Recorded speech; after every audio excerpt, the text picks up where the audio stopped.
5분 뚝딱 철학의 김필령입니다. 정신분석학의 빅3가 있는데요. 프로이트, 융, 아들러예요.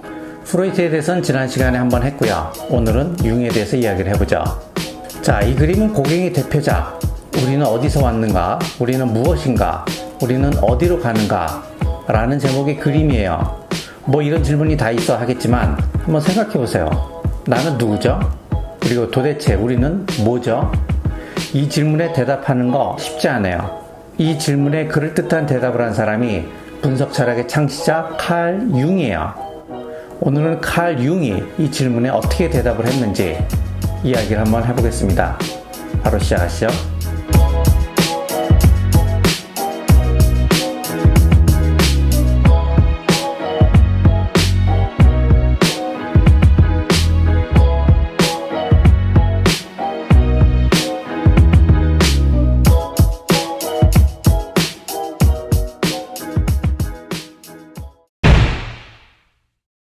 융을 이해하기 위해서는 먼저 프로이트를 좀 알아야 돼요. 여기서 한번 얘기를 했죠. 여기 가서 보시기 귀찮으신 분들을 위해서 프로이트를 1분 동안 정리를 해보겠습니다.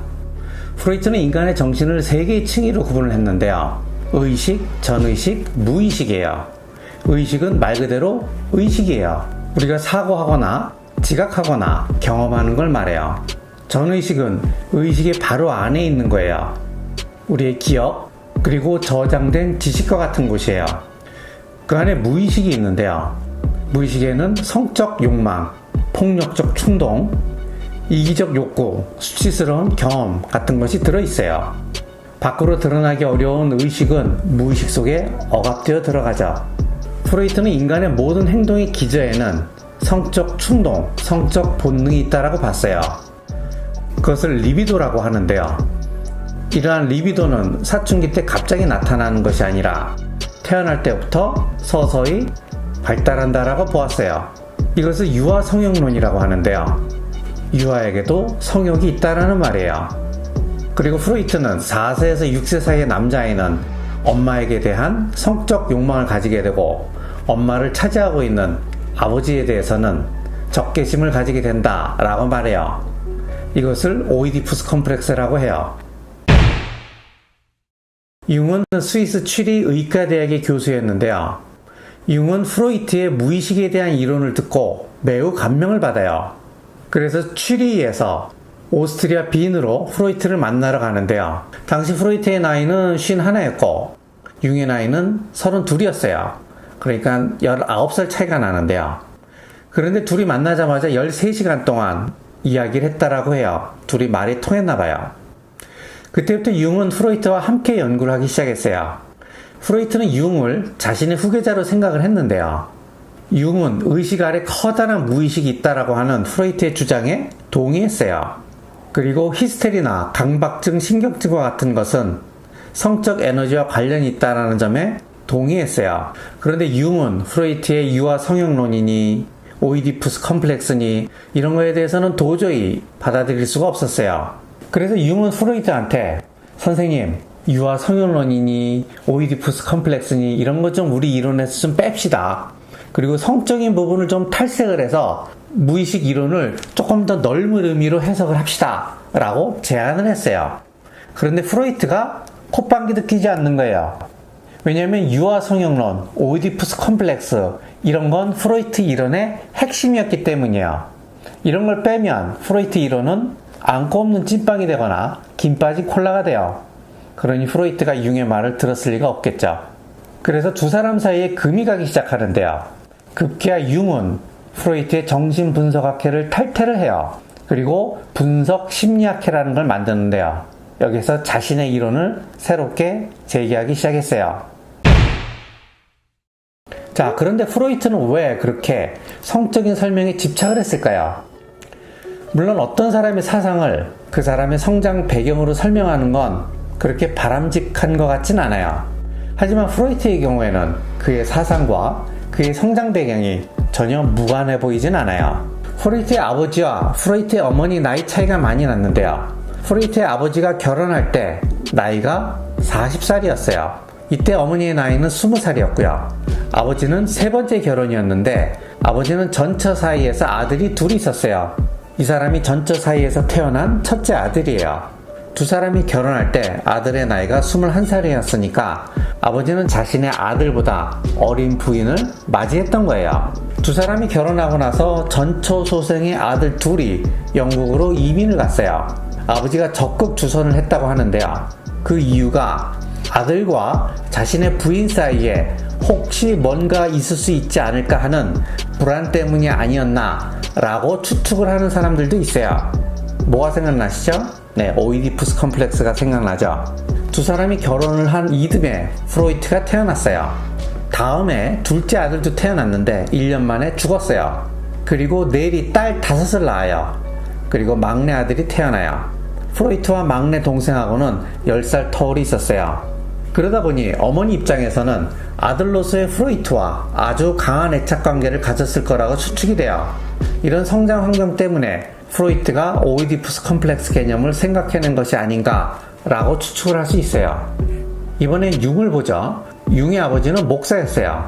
융도 장남이었는데 융의 어머니는 정신질환이 있어서 융이 어렸을 때 정신병원에 수용되어 있었어요. 그래서 융은 오이디푸스 컴플렉스가 생긴다는 유아기 때 어머니랑 같이 지낸 적이 없었어요. 오히려 아버지와 보낸 시간이 많았죠. 그러니까 융은 프로이트의 오이디푸스 컴플렉스가 이해가 안 된 거예요. 그래서 융은 프로이트로부터 떨어져 나와서 자신만의 이론을 제기하기 시작한 거죠. 자, 이제 본격적으로 융의 분석 심리학에 대해서 이야기를 해보죠. 의식이라는 게 있죠. 근데 의식이 뭐죠? 의식은 지각하고 경험하는 거예요. 지금 나는 의식적으로 무언가를 생각하면서 의식적으로 무언가를 말하고 있죠. 이게 바로 자아예요. 그런데 이 모습이 나의 진짜 모습인가요? 아니겠죠. 나는 지금 5분 뚝딱 철학 유튜버라는 가면을 쓰고 있어요. 우리는 항상 어떤 상황에 맞춰서 가면을 써요. 직장에 가면 직장인의 가면을 쓰고요. 어떨 때는 센 척하는 가면을 써요. 이런 가면을 페르소나라고 하는데요. 이런 가면을 벗으면 또 다른 내가 나와요. 어떨 땐 이런 것도 나오고요. 어떨 땐 이런 것이 나와요. 이것이 나의 개인 무의식이에요. 개인 무의식 속에 그림자가 있는데요. 그림자란 자아의 억압된 성향과 억압된 충동을 말하는 거예요. 그것은 짐승이거나 괴물일 가능성이 커요. 개인 무의식 아래 또 다른 무의식이 있는데요. 집단 무의식이에요. 집단 무의식은 인류 전체가 영속하면서 겪은 과거의 경험이 누적된 무의식이에요. 예컨대 뱀이나 어둠을 우리가 무서워하는 이유는 우리의 조상인 원시인들이 뱀이나 어둠 때문에 위험한 경험을 한 것이 누적되어 있기 때문이에요. 이러한 것들은 인간의 꿈, 환상, 신화, 예술 속에서 반복적으로 나타나는데요. 이러한 정신적 이미지를 원형이라고 해요. 그리고 모든 사람은 남성성, 여성성을 모두 가지고 있는데요. 남성이 가지고 있는 여성성을 아니마라고 하고요. 여성이 가진 남성성을 아니무스라 그래요. 집단 무의식 속에는 아니마와 아니무스도 있어요. 이게 끝이 아니에요. 집단 무의식에 걸쳐 있는 것이 자기, 셀프예요. 바로 진정한 나예요. 여기 재밌는 그림이 있는데요. 이 안쪽이 무의식이고 이 바깥쪽이 의식이에요. 의식 밖으로는 얼굴만 있어요. 가면만 보이겠죠. 나의 진짜 모습은 무의식 속에 들어가 있는 거예요. 그리고 이 가운데 태양이 바로 셀프, 진짜 나예요. 자기, 셀프는 나의 정신 전체의 중심이에요. 나의 전체 정신은 자기를 중심으로 통합을 하는 거예요. 나의 의식이 중심인 자아가 나의 정신 전체의 중심인 자기를 향해 가는 것, 이것을 개별화, 개성화라 그래요. 이것은 바로 자기 실현의 과정인 거예요. 즉, 자기 실현의 과정은 나를 찾아 떠나는 여행인 거예요. 융은 자기를 찾는 것이 삶의 목표라고 생각을 했어요. 자아가 자기를 찾아 떠나는 여행이 바로 삶이라는 거예요. 그러면 자기를 찾는 여행을 언제 떠나야 할까요? 융은 젊은 시기에는 그것이 불가능하다고 생각을 했어요. 사회 속에서 살기 위해서는 적절하게 감출 건 감추고 가면을 쓸 때는 써야 해요. 때로는 이런 가면을 쓰고 때로는 저런 가면을 쓰고 아니마와 아니무스를 감추어야 해요.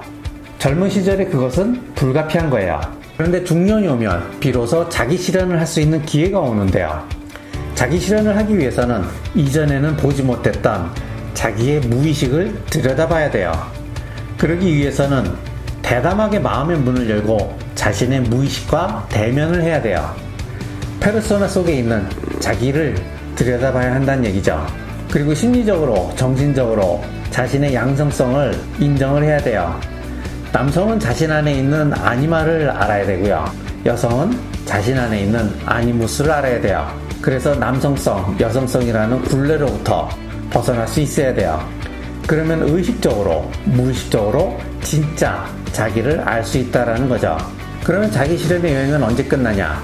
안 끝나요, 죽을 때까지. 자기는 무한한 가능성과 잠재성을 가지고 있어요. 자아는 죽을 때까지 자기가 가지고 있는 잠재성과 무한한 가능성을 열어야 돼요. 그런 개별화 과정은 죽을 때까지 계속하는 거예요. 이제 프로이트와 융을 비교해보죠. 먼저 프로이트의 이론을 정신분석학, 사이코어널리시스라고 하고 융의 이론을 분석심리학, 어널리틱 사이콜로지라고 해요. 프로이트는 인간의 정신을 의식, 전의식, 무의식으로 구분을 했고요. 융은 인간의 정신을 의식과 무의식으로 구분을 했어요. 그리고 무의식은 개인 무의식과 집단 무의식으로 구분을 했어요. 프로이트에게 무의식은 억압된 정신이고요. 억압되었기 때문에 할 수 없이 꿈을 통해서 위장된 형태로 드러나요. 우리가 꿈을 이해할 수 없는 이유는 꿈이 위장되어 있기 때문이에요. 하지만 융에게 무의식은 어떤 새로운 것을 할 수 있는 잠재력이에요. 무의식은 억압된 것이 아니라 오히려 꿈을 통해서 자신을 드러내려 해요. 우리가 꿈을 이해할 수 없는 이유는 꿈이 위장되어 있기 때문이 아니라 단지 의식의 언어와 무의식의 언어가 다르기 때문이에요. 비유하자면 무의식은 범죄자가 아니라 외국인이에요. 무의식이 범죄자라서 말을 이리저리 돌려서 우리가 그 말을 이해할 수 없는 것이 아니라 무의식은 외국인이기 때문에 사용하는 언어가 다르기 때문에 우리가 그것을 이해할 수 없는 것이라는 거예요. 프로이트는 주로 정신질환을 가진 환자들의 정신분석에 초점을 맞추었어요. 그래서 프로이트의 관심은 이 환자가 과연 과거에 어떤 경험을 했길래 지금의 이런 증상을 가지게 되었는가 하는 거였어요. 현재의 증상을 일으킨 과거의 원인을 찾아내는데 관심을 가지고 있었어요. 그래서 프로이트의 정신분석은 과거 지향적이라고 말할 수 있어요. 하지만 융은 보통 사람의 정신분석에 초점을 맞췄어요. 융의 관심은 어떻게 하면 현재 이 사람의 잠재성을 발견하고 미래의 새로운 사람이 되게 할 수 있을까 하는 거였어요. 미래의 가능성을 찾는 데 관심을 가진 거였죠. 그래서 융의 분석심리학은 미래지향적이라고 말할 수 있어요. 프로이트는 무의식의 핵심인 리비도를 성적, 본능적 에너지로만 보았어요. 하지만 융은 리비도 개념을 좀 더 넓게 해석했는데요. 융에게 리비도는 일상적이고 창의적인 에너지예요. 오늘은 융의 이론에 대해서 소개를 했는데요. 사실은 융의 이론의 아주 조그만 부분밖에 못했어요. 왜냐면 융의 이론에는 아주 재밌는 이야기들이 더 많은데요. 집단 무의식과 신화에 대한 이야기, 성격 유형에 관한 이야기, 동지성 개념에 대한 이야기, 아주 재밌는 이야기들이 아직 많이 남아 있어요. 여기에 대해서는 다음에 영상을 따로 만들도록 할게요. 오늘은 여기까지 하고요. 오늘 이야기가 재밌었다라고 하면 좋아요와 구독하기 부탁드리겠습니다. 감사합니다.